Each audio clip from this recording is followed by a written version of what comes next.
মধ্যপ্রাচ্যে উত্তেজনা ক্রমেই নতুন মাত্রা নিচ্ছে। মার্কিন যুক্তরাষ্ট্র ও ইসরায়েলের বিরুদ্ধে সংঘাতে ইরান এখন আরও কঠোর ও আক্রমণাত্মক অবস্থান গ্রহণ করেছে। শুধু সামরিক দিক থেকেই নয়, মনস্তাত্ত্বিক চাপ সৃষ্টি করেও প্রতিপক্ষকে দুর্বল করার কৌশল নিচ্ছে তেহরান।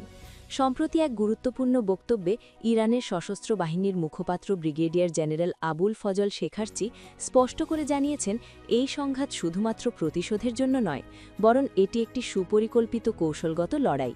তিনি বলেন, শত্রুপক্ষকে এমনভাবে শাস্তি দেওয়া হবে যাতে ভবিষ্যতে তারা আর কখনো ইরানের দিকে হামলার সাহস না পায়।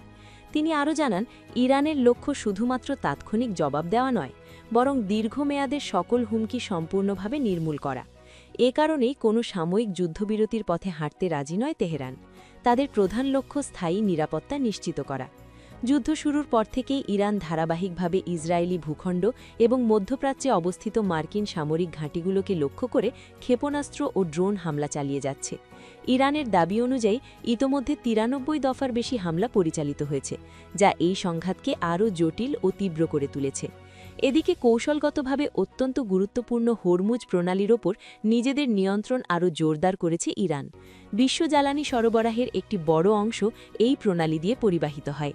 ফলে এই গুরুত্বপূর্ণ জলপথে চাপ সৃষ্টি করে আন্তর্জাতিক অঙ্গনেও প্রভাব বিস্তার করার চেষ্টা করছে তেহরান।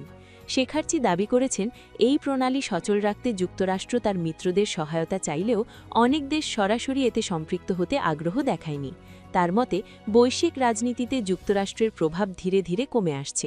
অন্যদিকে মার্কিন প্রেসিডেন্ট ডোনাল্ড ট্রাম্পের সাম্প্রতিক বক্তব্য এবং সম্ভাব্য স্থল অভিযানের হুমকিরও তীব্র সমালোচনা করেছে ইরান। তেহরানের এই শীর্ষ সামরিক কর্মকর্তা স্পষ্ট জানিয়েছেন, যে কোনো ধরনের আগ্রাসনের জবাব আরও কঠোরভাবে দেওয়া হবে।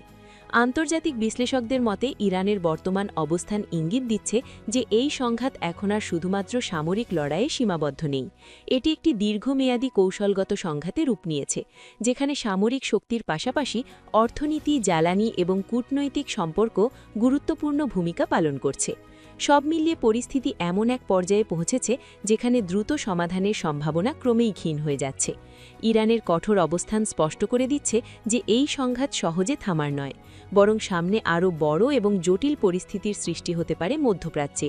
বিশ্লেষকদের মতে, এই ধারাবাহিক উত্তেজনার মধ্যে দিয়ে ইরান ভবিষ্যতে মধ্যপ্রাচ্যের একটি শক্তিশালী পরাশক্তি হিসেবে আত্মপ্রকাশ করতে পারে।